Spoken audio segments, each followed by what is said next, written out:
they found a place to stay at a good hotel. They had a lovely room overlooking a park. It had yellow walls, a blue carpet, and white furniture. As soon as they unpacked, Mrs. Gibbs went to bed. She looked so pale that Rosemary asked to have the hotel's doctor examine her. Rosemary did not speak French, but fortunately the doctor spoke English. He took one look at Mrs. Gibbs and said, "Your mother is too sick to travel.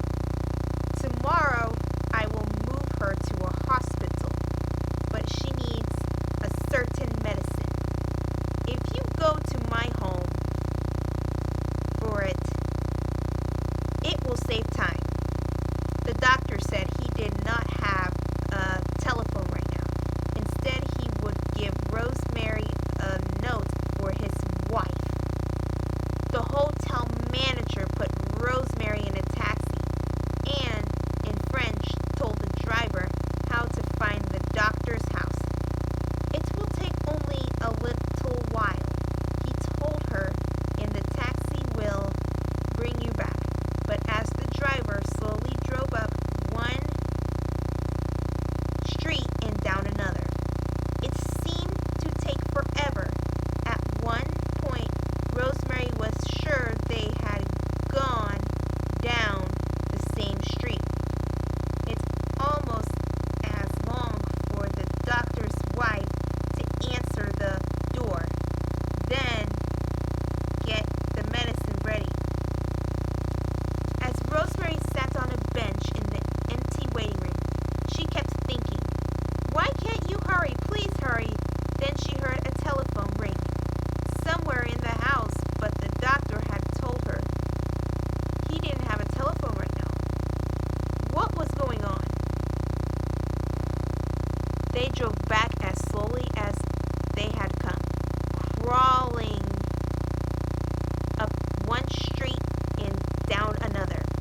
Rosemary sat in the back seat filled with dread, her mother's medicine clutched in her hand. Why was everything taking so long? She was sure the taxi driver was going in the wrong direction. "Are you going to the right hotel?" she asked. He didn't answer. She asked again, but still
It was nothing.